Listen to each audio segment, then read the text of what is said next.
Hello বন্ধুরা, আসসালামু আলাইকুম। কেমন আছেন সবাই? আহ, আপনাদেরকে আজকে নিয়ে যাব আদনান প্যালেস পার্কে। এটি নবাবগঞ্জ থানার ঢাকা জেলার অন্তর্গত একটি জায়গাতে অবস্থিত প্যালেস পার্কটি। আদনান প্যালেস পার্ক একটি ছোট এবং মিনি পার্ক, যেখানে আপনি আপনার ছোট্ট ভ্রমণে অনেক কিছুই আপনি উপভোগ করতে পারবেন আশা রাখা যায়। ঢাকার খুব নিকটেই ৩০ থেকে ৩৫ কিলোমিটার দূরে এটি অবস্থিত। এটি ঢাকা জেলার অন্তর্ভুক্ত। তাছাড়া যে কেউ চাইলেই গুলিস্তান থেকে নবাবগঞ্জের অসংখ্য বাস পাওয়া যায়, সেখান থেকে উঠে চলে যেতে পারবেন।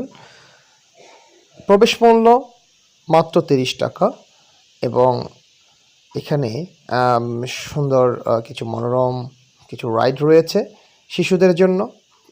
বড়রাও চাইলে উঠতে পারবে এবং অর্থাৎ ছোট একটি পরিসরে ছোট্ট একটি প্লেসে এত চমৎকার একটি মনোমুগ্ধকর একটি পার্ক এখানে তৈরি করা হয়েছে, আপনার মনকে জুড়িয়ে দেবে, সেই সাথে আপনার সময়টিকে উপভোগ্য করে তুলবে। আদনান প্যালেস পার্ক এটি এখানে আপনি চাইলেই এটিকে আপনি রেন্ট নিতে পারেন এবং এখানে বিভিন্ন রকমের প্রোগ্রাম করার সুবিধা রয়েছে।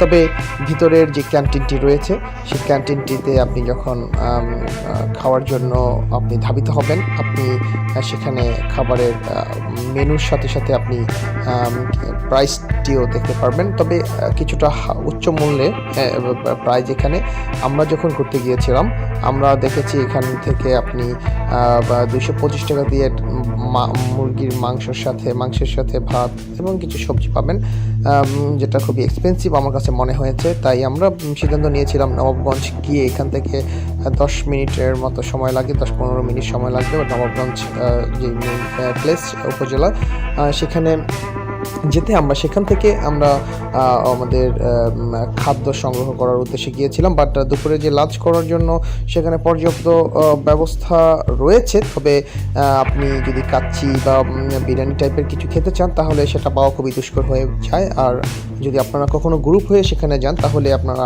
একটি করতে পারেন, সেটি হচ্ছে আপনারা সেখানে খাবারের জন্য আপনারা আগে গিয়ে অর্ডার করে আসতে পারেন। দোকানগুলোতে শহীদ বিরিয়ানি হাউস নামে একটি দোকান রয়েছে এবং সেখানে আপনি চাইলে অর্ডার করতে পারেন। কাচ্চি থেকে শুরু করে সব ধরনের খাবারই আপনি অর্ডার করতে পারেন, বিরিয়ানি টাইপের। আর আরেকটা বিষয় হচ্ছে, এখানে প্রত্যেকটা রাইডের জন্য আলাদা আলাদা টিকিট কাটতে হয় ভিতরে। যেমন আপনি যদি এই ছোটো মিনি 20তে ওঠেন, এটা আপনাকে 2টি রাউন্ড আপনাকে ঘোরাবে 20 টাকা এবং পার হেড 20 টাকা। আর হচ্ছে এমন করে অ্যাভারেজে 20-30 টাকা করে প্রতিটা রাইডে আপনাকে টিকিট কাটতে হবে। আর এক কথায় আপনি ছোট্ট পরিসরে একটি সুন্দর মনোরম পরিবেশ পাচ্ছেন এবং সেখানে আপনি ঘুরতে পারছেন, এটি হচ্ছে বড় বিষয়। আর আপনার সন্তানকে নিয়ে অনেকটাই উপভোগ্য হবে আশা রাখা যায়।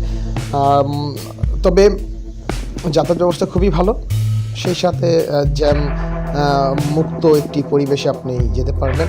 কারণ আপনি দেখা যায় ঢাকাতে আপনি নন্দন পার্কে যাবেন, আপনি অন্যান্য যে শিশু পার্ক আছে, চিড়িয়াখানা আছে, এগুলোতে গেলে আপনাকে অনেক জ্যাম অতিক্রম করে অনেকের জ্যামের ভিড়ে আপনাকে যেতে হবে। কিন্তু এখানে আসলে সম্পূর্ণ গ্রাম্য পরিবেশ, প্রাকৃতিক পরিবেশ, রাস্তাঘাটের উন্নতি রয়েছে, কোনো রকম জ্যামে আপনাকে পড়তে হবে না, সেই সাথে ঘোরাও হবে। আর আরেকটা বিষয় তো জানিয়ে রাখি, এই আদনান প্যালেস পার্ক এটার যেই মালিক, তারই কাজিনের আরেকটি পার্ক নতুন গঠন করছে, এটা ঠিক নিকটবর্তী স্থানে, ওটা নবাবগঞ্জেই। এখান থেকে হয়তো 15 মিনিট কিংবা 10 মিনিট মতো সময় লাগবে। ওটা হচ্ছে সেটা তো আপনারাও করতে পারেন যদি সময় হয় কখনো। ওটাতে গিয়ে আপনাদেরকে ব্লগ আকারে আপনাদেরকে উপস্থাপন করবো দর্শক। সেখানে দেখা যায় যে ওয়ান্ডারলা শিকার পার্কটি নাম হচ্ছে ওয়ান্ডারলা গ্রিন পার্ক। এক কথা আসাম, এটা থেকে তুলনামূলক অনেক বড় এবং সেখানে কয়েকটি পুকুর রয়েছে, সুন্দর মনোরম অনেক ধরনের ফুল গাছ সমারোহ, এবং চাইলেই আপনার বিভিন্ন রকমের রাইডে উঠতে পারছেন, আবার প্যাডেল বোট রয়েছে। সো এক কথায় খুবই চমৎকার। আর মনে হয়েছে দোহরের এই জায়গাগুলো খুবই সুন্দর। এবং আরেকটা বিষয় হচ্ছে, এটার ঠিক পাশেই রয়েছে একটি বড় খাল, যেটি দেখতে খুবই চমৎকার মনে হয়। একেবারে ন্যাচারাল সিনারি। আপনি যখন এই ওভারব্রিজের উপর দিয়ে উঠবেন আপনি সেই খাল থেকে দেখতে পারবেন। বাচ্চাদের জন্য খুব আদর্শ একটি প্লেস। আমরা এর আগেও আরেকবার এসে এখানে আমরা পিকনিক করেছিলাম এবং কনসার্টের আয়োজন করেছিলাম। এখানে গানের ব্যবস্থা হয়েছিল। আমার মুন্সিগঞ্জ থেকে আমরা গিয়েছিলাম মুন্সিগঞ্জের শিল্পী গোষ্ঠীদের নিয়ে একটি জুনিয়র হাই স্কুলের সাথে। সেখানে তখন আমরা অনেক মজা করেছিলাম। এবারও এসেছি আরেকটি জুনিয়র হাই স্কুলের সাথে, এটিও খুবই উপভোগ্য ছিল, এনজয় করেছি অনেক আমরা। তো এক কথায় দর্শক, আমি চেষ্টা করছিলাম যে ছোটোখাটো একটি ভিডিও করি এবং যতটুকু আমার আই ক্যাপাবল আমি ওভাবে ফুটিয়ে তোলার চেষ্টা করেছি আমি। তারপরে হচ্ছে বিষয়টা যদি ভালো লেগে থাকে আপনারা অবশ্যই আমার ভিডিওতে লাইক দিবেন এবং চ্যানেলটি সাবস্ক্রাইব করবেন। হয়তো অনেক গ্লোরিয়াসলি প্রেজেন্টেশন করতে পারিনি, তবে আশা রাখি নেক্সটে এর থেকে ভালো কিছু উপহার দিতে সক্ষম হব।